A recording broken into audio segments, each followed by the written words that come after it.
ये सिर्फ एजुकेशनल और फाइनेंशियल पर्पस के लिए है। इसको फाइनेंशियल या इन्वेस्टमेंट एडवाइस नहीं समझा जाना चाहिए। हम सेबी रजिस्टर्ड रिसर्च एनालिस्ट हैं, लेकिन कोई भी इन्वेस्टमेंट करने से पहले अपना रिसर्च करें। पास्ट परफॉर्मेंस फ्यूचर रिजल्ट्स की गारंटी नहीं देता। इस वीडियो के क्रिएटर किसी भी फाइनेंशियल लॉस के लिए जिम्मेदार नहीं होंगे। नमस्कार दोस्तों, होली के बाद अब अपन शुरुआत करते हैं दोबारा से नए सिरे से मार्केट की। आप में से काफी दोस्तों की क्वेरी आ रही है, अब क्या? साथियों, मेरा बहुत क्लियर मानना है और मेरी बात को आप अच्छी तरह समझें। हम लोग भगवान नहीं है। हम लोग मतलब आप और हम कॉमन इन्वेस्टर्स हैं। हमको कभी भी टॉप भाव नहीं मिलेगा बेचने के लिए और लो भाव नहीं मिलेगा लेने के लिए। अगर आपका कन्विक्शन इंडियन इकोनॉमी पे है, अगर आपका कन्विक्शन अपने आप के ऊपर है, अगर आपका कन्विक्शन मेरे ऊपर है, आंख बंद करके माल खरीदना चालू कर दें और ये सारी पोजीशन आपको 1 1.5 2 साल बाद रियलाइज होगी। इस वीडियो को तारीख के साथ सेव कर लेना, फिर हम दोबारा से आपसे दिवाली 2026 के आसपास बात करेंगे। फर्क क्या है, क्या लेना है? इस बार ये सबसे बड़ा अहम सवाल है। मान लेना है। मेरे हिसाब से इस बात से आप सब लोग भी सहमत होंगे, पर क्या लेना है ये एक बहुत बड़ा यज्ञ प्रश्न है। दोस्तों, हमेशा मेरे को इक्विटी मार्केट में 35 साल हो गए। I mean the equity market for last 35 years. और मेरा एक्सपीरियंस कहता है हर तेजी के बाद 60-70% घोड़े नए हो जाते हैं। देखिए, मैं आपसे बहुत मुद्दे की बात बता रहा हूं, बहुत काम की बात बता रहा हूं। इनकम टैक्स में बड़ी रिलीफ हुई। सरकार फ्री बाइक्स दे रही है, हर व्यक्ति की जेब में पैसा जा रहा है। ये सारी फिगर करीब करीब 6 से 7 लाख करोड़ की बनती है। 6 से 7 लाख करोड़। अगला साल, अगले साल के अंदर सेंट्रल गवर्नमेंट के और इन सब का डीए बढ़ना है, सब एम्प्लॉइज का। वो फिगर भी 2 से 3 लाख करोड़ की ऊपर होगी। यानी अगले साल के बाद हम बात करते हैं, अगले फाइन तो कम से कम 8-10 लाख करोड़ मार्केट में नया आएगा। आर खर्चे के लिए आएगा। आरबीआई भी कैश को खूब पंप करेगी। आरबीआई का भी अभी कैश लिक्विडिटी पे फोकस हो गया। अभी नया इंफ्रा पे खर्चा चालू हो गया। तो अब आम आदमी की जेब में अगले साल तक 8-10 लाख हजार करोड़ रुपया मार्केट में आएगा आम आदमी की जेब में। तो ये पैसा कहाँ जाएगा? मेरा मानना है अगले 3 से 4 साल का जो सेक्टर है, कंज्यूमर डिस्क्रिशनरी।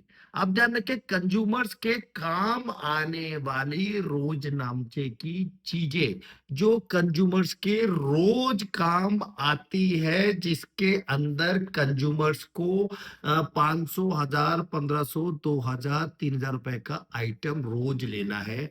सस्ता जूता परंतु ब्रांडेड, सस्ते कपड़े परंतु ब्रांडेड, घूमना फिरना, सस्ते होटल्स, जहां पर देखिए टूरिज्म के ऊपर बहुत ज्यादा जोर आएगा। आप सोच नहीं सकते कि टूरिज्म के ऊपर इतना जोर आएगा आपकी, आप सोच नहीं पाएंगे।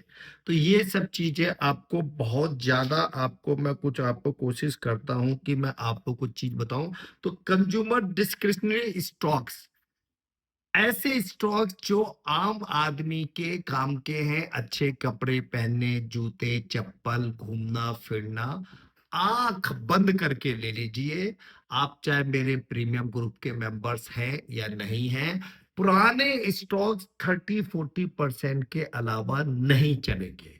तो आपको हमेशा ध्यान रखें, अपनी बिल पावर को स्ट्रॉन्ग करके आपको डिसीजन लेना होगा कि मैं कब माल बेचूं, कब नहीं बेचूं। अगर आप माल नहीं बेचेंगे तो अपने को तकलीफ आएगी।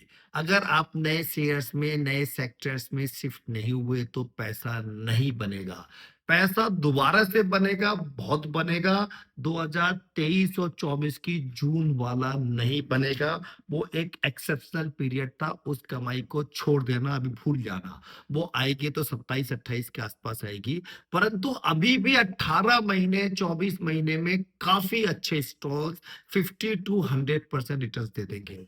तो कंज्यूमर डिस्क्रिशनरी स्टॉक्स को छांटना है, उसमें अच्छे स्टॉक्स को, अच्छे मैनेजमेंट को छांटना है। जैसे कि रिस्क फ्री, मैं आपको पता सेबी रजिस्टर्ड रिसर्च एनालिस्ट हूँ और मैंने कई बार कहा कि जैसे रिस्क फ्री मैं जूते मैन्युफैक्चर की 1-2 कंपनियों को ले रहा हूँ, अच्छा मैनेजमेंट है, रिस्क फ्री है, आराम से 18 महीने में डबल होने के पूरे चांस है। तो ये स्टॉक आपको छांटना है। सेक्टर मैंने आपको एक बता दिया जो कंज्यूमर डिस्क्रिशनरी, जो नंबर 1 चलेगा।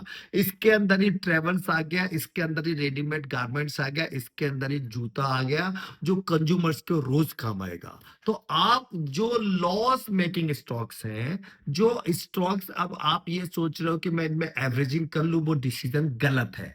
उनमें एवरेजिंग नहीं करनी, और नए स्टॉक्स में एक बार जी को करा करके 10, 20, 25% कैश को फ्री करके उन स्टॉक्स में जाना है। एसएमई के अंदर भी कई स्टॉक्स हमारे काफी डाउन आ गए, जैसे हमारा वो नीलम मैंने 50, 55, 60 रुपए में लिया, 25 रुपए का भाव आ गया। ये नीलम भी कंज्यूमर डिस्क्रिशनरी का शेयर आता, लेकिन इतना डाउन आ गया, 20 रुपए में आईपीओ आया था, बहुत छोटी कंपनी है। बट एक बार क्या कि जब डाउन आ गया तो इसको हम होल्ड करेंगे, एवरेजिंग करेंगे 20 रुपए के आसपास। जनरली मैं एवरेजिंग करने के लिए बिल्कुल भी सलाह नहीं देता हूं। मैं दोबारा से कि मेरा नीलम के अंदर अच्छा खासा इन्वेस्टमेंट है, मेरे पास भी अच्छी क्वांटिटी है, 6 डिजिट में मेरे पास क्वांटिटी है। तो मेरा आपसे कहना है कि अच्छे स्टॉक्स में आप इन्वेस्टमेंट करें, सोच समझ कर करें। बेकार स्टॉक्स, रेलवे बिल्कुल नहीं चलेगा, डिफेंस बिल्कुल नहीं चलेगा, बीच बीच में इनमें रैली आती रहेगी। मैं ये नहीं कह रहा कि ये ऐसे, ये जिसको बोलते हैं ना बाउंस बैक रैली, वो आती रहेगी। तो उन सबको आप देखें, अच्छे स्टॉक्स में जाएं, जो मैनेजमेंट बेकार है नए सिरे से दोबारा बैटिंग करेंगे। हालांकि हमने कोविड के बाद अगर हम पिछले 5 सालों की बात करें तो 100 रुपए के 700, 800 आज के भाव पे भी बनाकर दिए।